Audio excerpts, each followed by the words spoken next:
Hey everybody, this is Robert. This is Wayne. And I'm Mike. And this is the second episode of the Freethinkers podcast. Episode number 2.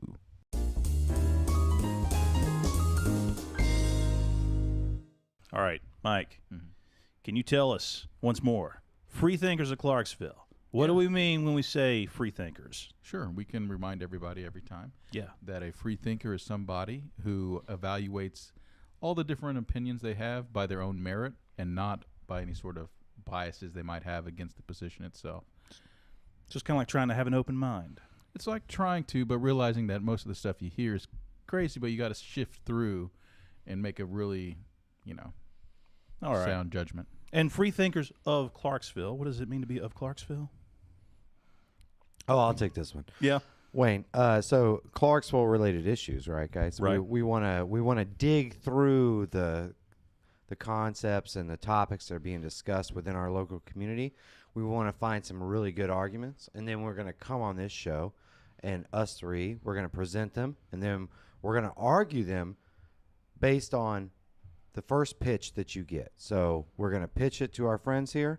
They're going to take a stance, and then that other member of our group is going to take the opposite stance. So the opinions expressed here are not directly solely our opinions. Right. We're just trying to steel man these arguments against each other, pros and cons. Steel man, that's a term I think I've heard used before. Mike, though, for anyone who hasn't used the term steel man, could you explain what that means? Sure. That means to describe somebody's argument by giving them the most charity that you can. So if they make a comment that you might say they're making a particular argument that you might not agree with, what you do to decide whether or not it's a worthwhile argument is format the best argument you can in support of that position, and then see where it goes from there.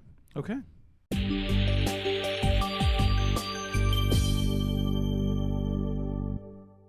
So I'll be starting our conversation today with a local story that covers some tragic accidents, but we're not going to go too detailed in that, but just some solutions to those problems. I'm talking about the 5 pedestrians that were killed in wrecks so far this year in Clarksville. All right. I'll be covering a proposed tax holiday on food purchases in restaurants that's being considered by the Tennessee government. That sounds very interesting. I will be covering the House Bill 0323, but I do want to warn you guys, I'm going to throw you a little bit of a curveball based off the comment. I do want to educate the populace to this bill, but my argument's going to be a little off topic from what you think it is. Okay, thanks for the heads up. No problem. Round 1, fight. It's a common problem that we hear a couple times a year about pedestrians getting hit by cars. We don't have a lot of safe way for people to cross the streets and things here in town. They're working on it. It's getting better. But this year has been a little bit worse. There's been 5 fatalities so far, as we were discussing earlier. So while I was looking through this article, people started talking about solutions and how we can minimize these, the impact that, I guess the actual impacts, but minimize the accidents that people have. And someone had a unique idea that I wanted to share here and get you an evaluation here. This is the quote from the article, okay? He says, we have 2 choices here. This is the individual that's commenting on Clarksville Now on the topic here. It says, we're going to ban high-capacity vehicles and then ban people.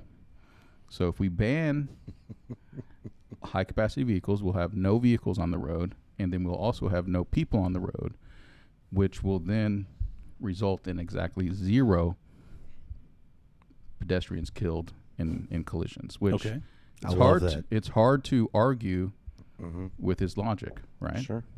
So, Robert, what do you think about that? I have to agree. How can you argue against that logic? I mean, I think it does say, well, why would you need a road if you didn't have vehicles that were on it or people to cross it? But well, I was thinking about that, and in the sense of steel manning his argument, he says specifically high-capacity vehicles. As in a high capacity to cause damage?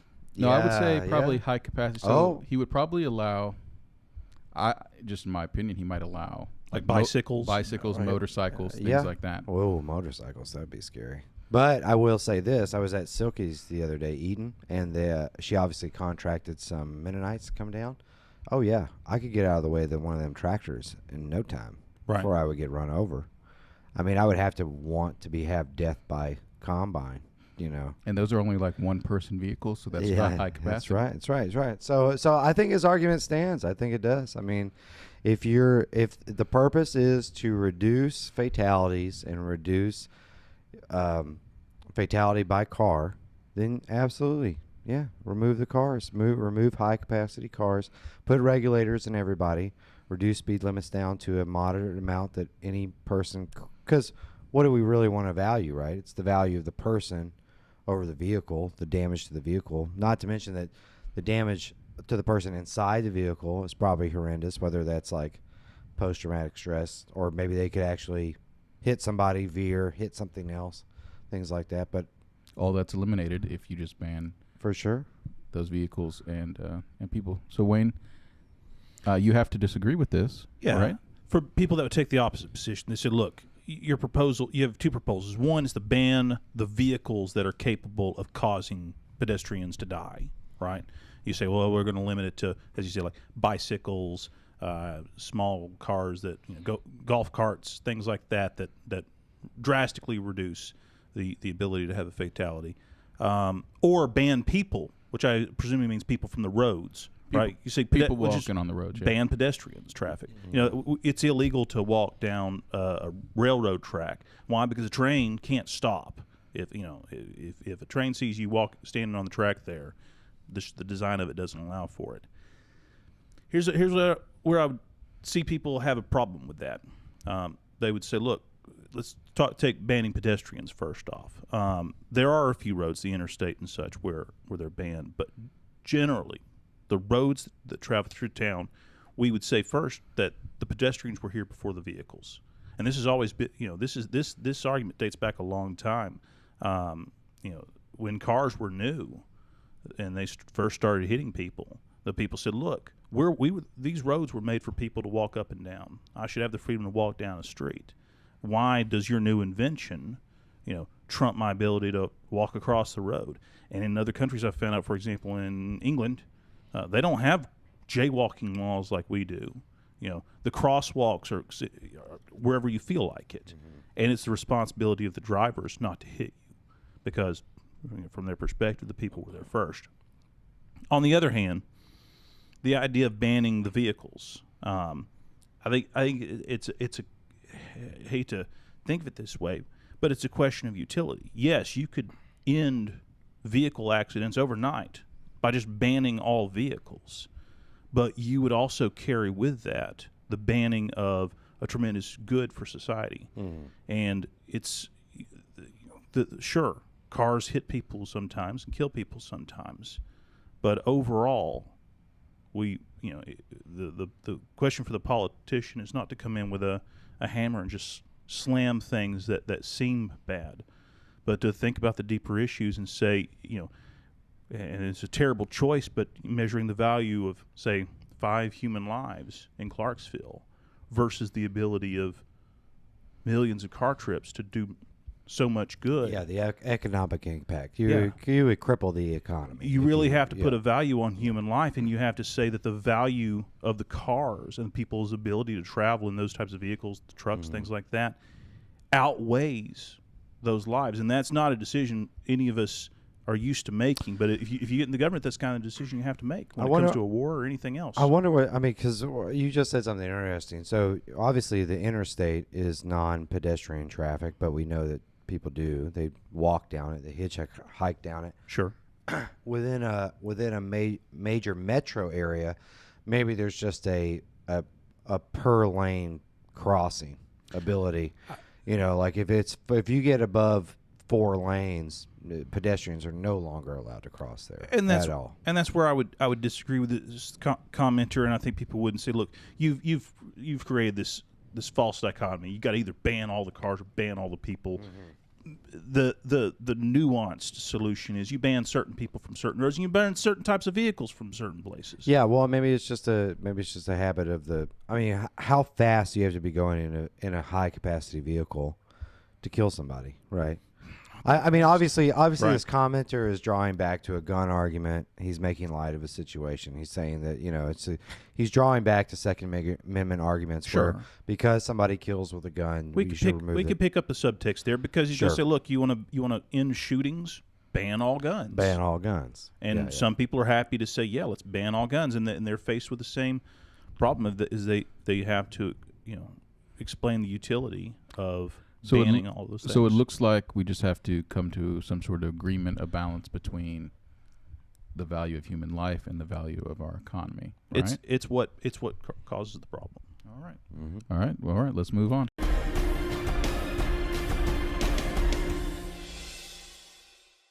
All right. So I was free thinking the other day. Ooh. And came across an article from the Leaf Chronicle.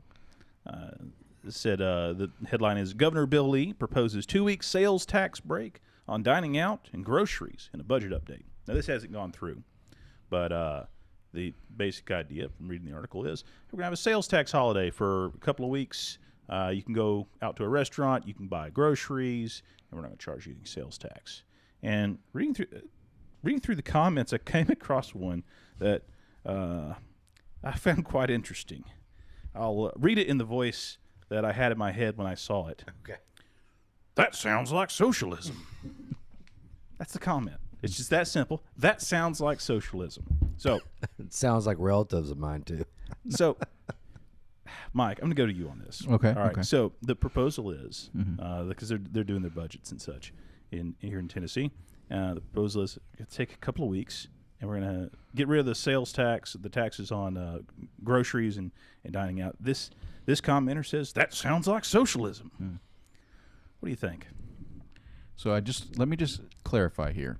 So the situation is that the state or our local government, the state government here, has decided to suspend taking up taxes, at least the sales tax, for a period of time, but allow for commerce to take place where people set their own prices without having anything go to the state. For groceries and restaurants. And that this guy says this sounds like socialism. This sounds like utopia, maybe, but I do not think that this sounds like socialism. But I kind of get where it's coming from. Let me build a case against it, okay? Okay. Socialism, by its very nature, everyone would say, what's the problem with socialism? Main thing that people would say problem with socialism is the government takes all the wealth and then redistributes it. So it can't be socialism if the government says, hey, we usually take some of your wealth. Now we're stopping. We're not going to take some of your wealth, and you guys can go out and spend it however you wish. Okay. So I would say we'll banter back and forth about this once I see, but my instinct tells me that this is not socialism. That's not what you think of when you hear socialism. But I'm willing to be convinced. Okay. Oh, it's absolute socialism. All right, come on. 100%. Explain this, Robert. What is this guy thinking? What do you think he's thinking? What he's thinking is that the government is interjecting and coming. So let's take it from a Tennessee perspective, right? What other taxes Tennessee have besides sales tax? Because we don't have income. No. So they're canceling out the main taxation that comes from fixing everything, and they're applying it out to all the people. They're giving breaks to everyone for the sake of the good of the whole state, which would be socialist. I mean, it's a socialist construct to sit there and try to rise all them tides. It's not specific down to why do multi-billionaires not need to pay sales tax, but everybody else doesn't need to pay sales tax either, right? That would be fundamentally saying that the Tennessee economy is being spurred on by low-income individuals because there's more people to help at the lower end than there are in the higher end. But that's really not the case. So it's a socialist construct because what they're trying to do is just level the playing field for everybody instead of just deciding that the state owes it to continue to tax those who can afford it and help out the lower middle class. Mike, I'm gonna throw something at you here to see if you can get a response. So I go and I Google our tax breaks, and I let autocomplete how Google does. And I think it was about 6, 7, 8th on the list. Are tax breaks socialism? Right. So clearly this is a question that's come up before. And reading into it, so it appeared socialism was defined as the government either owning or heavily regulating the means of production. So if we said if the government owned a farm, that would be a socialist thing for a government to do. And their argument was basically this: that if the government allows puts a tax on on somebody selling shoes, right? And says, if you sell shoes, you got to give us 10%. And says, but if you're selling groceries today, grocery store, you don't have to. That it was effectively the government inserting itself into the economy, and while you might instinctively say, well, how is it socialist to not take money from businesses? The fact that they are taking it from others and choosing not to from some, this is what apparently some people think of as being a form of government regulation, a tax subsidy, as it were. Yeah, they're subsidizing. They're subsidizing those taxes because they're instituting themselves into the private economy. They're saying that the taxes are going to come from the sales of goods and services, that they're going to cover that, and thus they're inserting themselves in. Does that carry any weight with you? Does that make you think, that sounds like socialism? Maybe? So as you guys were talking, so I'm feeling my conviction shifting a little bit. Okay. So let me talk you guys through it. So basically, we would all agree that it would be socialistic if the government took a percentage of our money we had on hand, mixed it all up, and then gave it back to everyone, right? We would say that would be some form of socialism. Now, the government, instead of taking it and then giving it back, is just saying, we're not going to go through the process of taking it, but we're just going to let you keep it. But there's really no difference, right, between them letting us keep it and them taking it and giving it back. Yeah, I've had this problem with the stimulus stuff ever since it started. Don't stimulate the economy by giving me the money I gave you back. Just stop taking my money. But if we would say that the stimulus in that example there is a form of socialism, then not taking the money must also be a form of socialism, right? Yeah. So in this case, if you have the governor coming and say, listen, we're not going to take your money, but you're going to get to keep it. He's basically saying you're going to keep the money you already had because we're not going to take it. I mean, that seems like could be thought of as a. To be honest, I feel like we've devalued the word socialism just to mean anything that the government does that I don't like, right? Mm-hmm. In the same way you could say, well, that's fascist.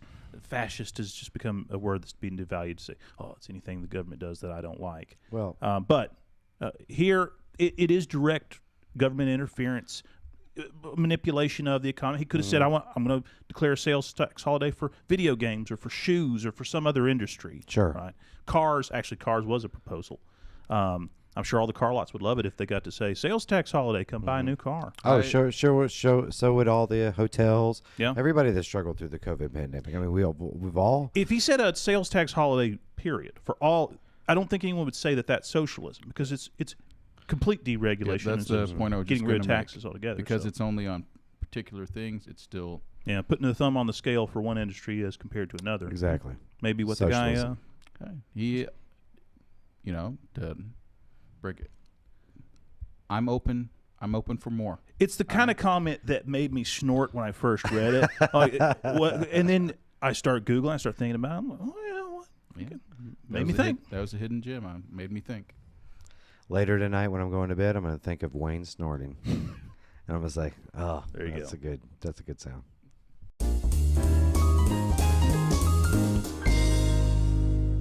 All right, everybody, welcome back. And I want to bring up a topic with you guys, something I kind of had to dig deep to do, to find, but it revolves around House Bill 0323. I encourage everybody to look it up.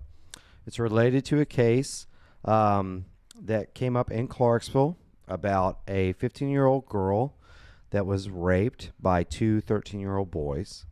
The case was completed, I think, in 2019, where the boys were sentenced to 6 months of probation apiece, which caused the family of the victim to escalate it to the House legislature through our representative Jason Hodges, who is passing House Bill 0323 for an immediate 1-year holding in Department of Children's Services for guilty offenders of sex crimes. Minors, right? Just minors. If you're in minor court, juvenile court, you get fined guilty of a sex crime. So when I was reading through the articles, there weren't a lot of comments, okay? There was very minimal comments. But what I really wanted to show was the leading comment that I saw. And I wanted to bring this up. So I'm going to try to throw you guys a little bit of a curveball. Okay. Because I'm going to apply a little bit of my own instance into this comment. The comment is, those boys need to learn a few lessons the hard way, ! Okay? I've always kind of had this thing with comments that come up when we, especially, I think when we especially talk about rape cases, whether it's rape or child molestation or anything like that.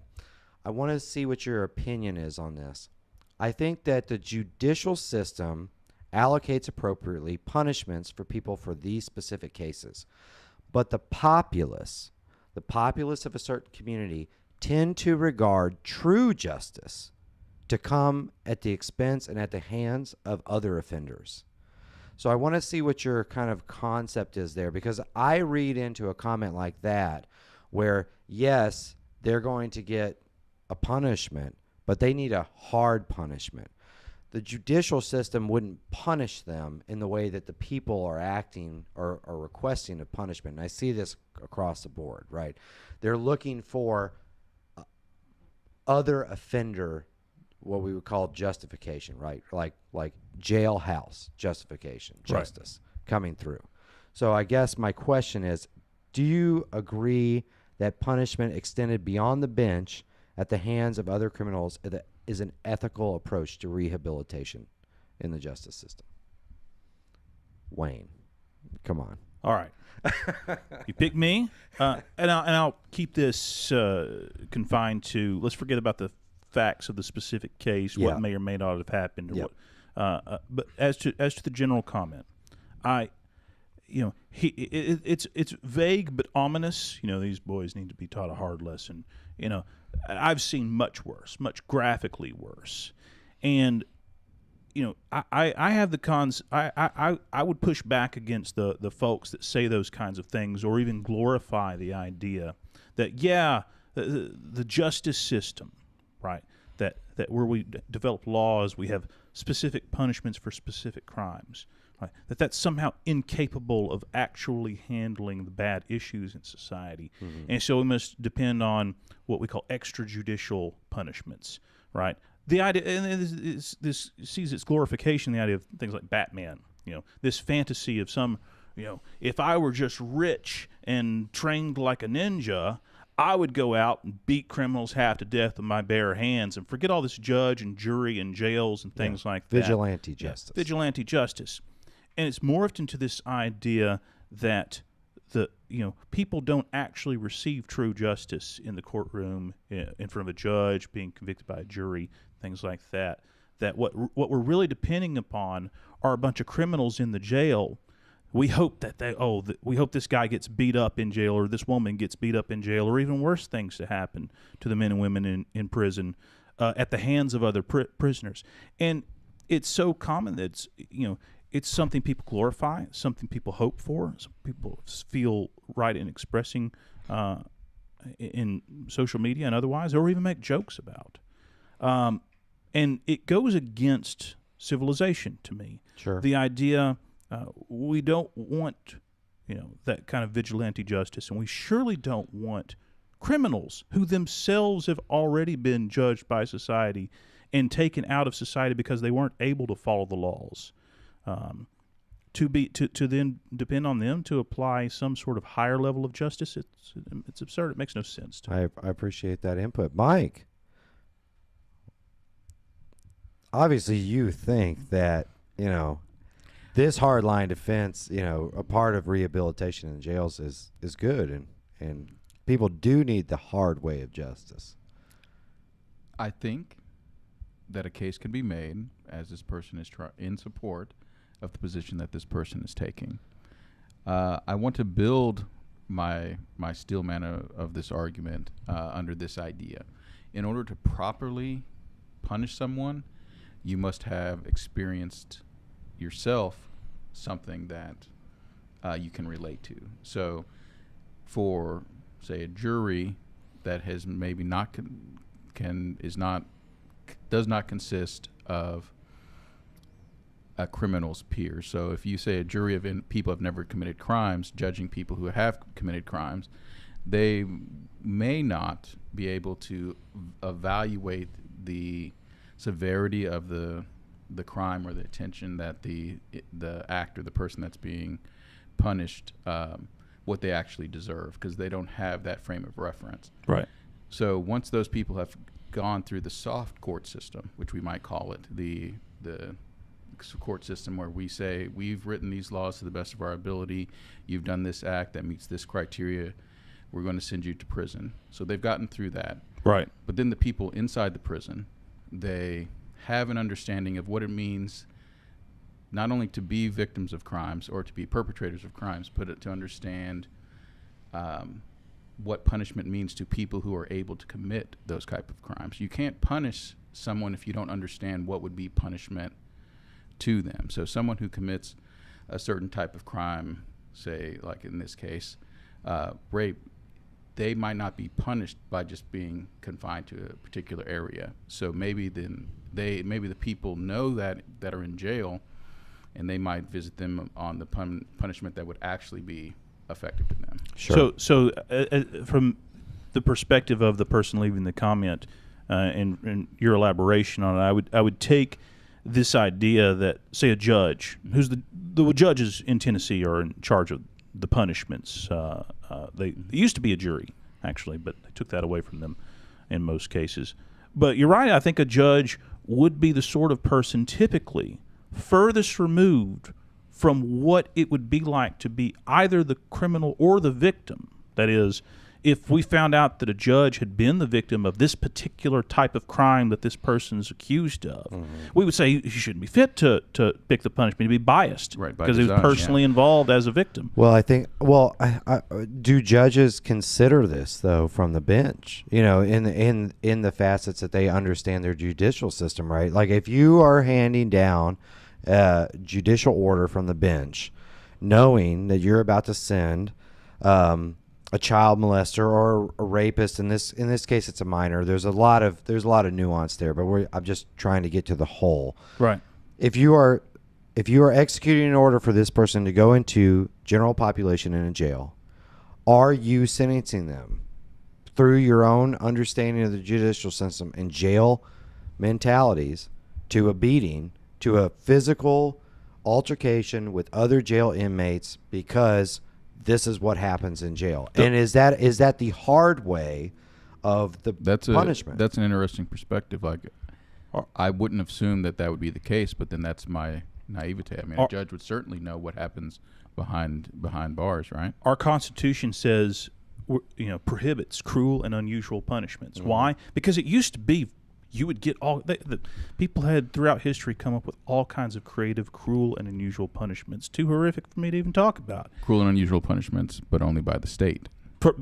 Done by the state. Done by the state. Officially, in public. And there seem to be a lot of people who hope that those punishments are still being carried out, but this time not in public and not by officials, but in private by other criminals. So I just would like to just circle back and say I would like everyone in the audience to go and look up House Bill 0323 being put forth by Jason Hodges, and really kind of conceptualize when you make these comments in an open forum like Facebook.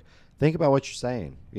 Think about what the argument you're producing is. Do you really want justice to be served at the hands of other offenders for offenders that are, adequately judged by the judicial system?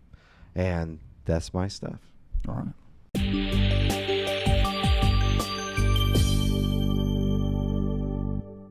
We are joined today by a very special guest here in the studio, Councilwoman Colonel Trisha Butler, who we found out yesterday became a Kentucky colonel. Congratulations. Thanks.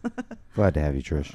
Colonel Butler, we went over several stories today, the first of which being pedestrian deaths here in Clarksville, and a commenter proposing, hey, we really only have two options, ban cars or ban people. What do you think? That was just nuance, which I think you guys covered. Right. Huge problem in the city, something that we definitely need to find a fix for. And I had mentioned that I am a fan of the bridges. Yeah, Over the walkways over the road. Yeah, I like that. I think we should look into that. It was a good compromise. Well, the next story, Robert, what was your story again? My story was about House vigilante Bill 0. justice. Yeah, vigilante justice. Yeah, for sure. the idea that we're turning over real justice to the criminals that are locked. That we lock them all up together and let them sort it out. You ever run into this kind of? How What can you I go think, through? Trish? How can I go through this one quickly? So I kind of helped get the person connected to get that bill moving. Mm-hmm. It's a really terrible story, but like you said, you were going based on the one comment. I think that humans are mammals. And when it comes to justice, there are just some crimes that even once the person, even if we did, put them in the electric chair, there are going to be some people who emotionally will not even accept that as a suitable punishment. Sure. There are just crimes that you can't fix. You know what I mean? So I think that's probably what I'd say about that one. Okay. Our last story was mine about the proposed tax holiday and the feeling by one commenter that it sounds like socialism. What do you think of that? I think, first of all, that I could not keep my composure in the corner over there while you were saying that. That one, you guys, with your talking, you got me thinking. I think I would have to put a little bit more thought into that. As soon as I hear the term tax holiday, I'm like, yes, because Right. I'm a libertarian. Okay. But then when you get into specifying a particular business, Right. then I'm like, what if we put it like through the year and we have like a different holiday for each industry? Or just And a permanent tax holiday for everybody? Always? Yeah. Just abolish That it. sounds like a libertarian thing to say. That Well, absolutely is. I really appreciate you joining us, Thank you so much, Trish. Councilwoman. And yeah, maybe we'll have it back again sometime. It was a good time. Let us know when all the colonels get together. We want to come do the Well, there's 2 in the reenactment of the war. So, Robert, did you learn anything today? I learned a great deal, especially about the excessiveness of motor vehicle accidents in our community. I really didn't know it was that bad. So glad to hear about that. Mike, anything stand out today? Did you learn anything? Yes, I am much more on the fence than I thought I would be concerning tax holidays and socialism. And their connection to socialism? Yeah, I just when you presented that in the beginning, I was like, oh, I know exactly what this is, but I'm not as convinced as I was. Well, today I learned that local councilwoman Trisha Butler has sworn allegiance to the Kentucky Commonwealth. Yeah. And is a colonel there, which I think presents some real problems Is for a she- local politician is having she- dual loyalty with Clarksville, you decide. Is she regular just or let is me she know in the extra, comments. extra crispy? I live 3 which miles recipe? I live 3 miles from the state border, and I'm all about working together. So there. Okay. She's Well, building a bridge. if, Let's see what happens during the tax pedestrian holiday if walkway. she still drives into Kentucky to pay I- their sales tax. Support that Commonwealth. Do you know that Kentucky does not charge taxes on like food and stuff, right? Sounds like socialism. Sounds like socialism. All right, guys. If anyone else wants to have their comment or a comment that they see online featured, how can they get our attention, Robert? We set up a hashtag, so it's hashtag FTOC. Okay, so if you're in Clarksville now, if you're in Leaf Chronicle, if you're in the Tennessean, and you think, man, this argument is something that these guys need to talk about, hit that hashtag in there. We'll scope it out. If it drives to our attention, we'll load it up on the show. Hashtag FTOC, Freethinkers of Clarksville. Freethinkers of Clarksville.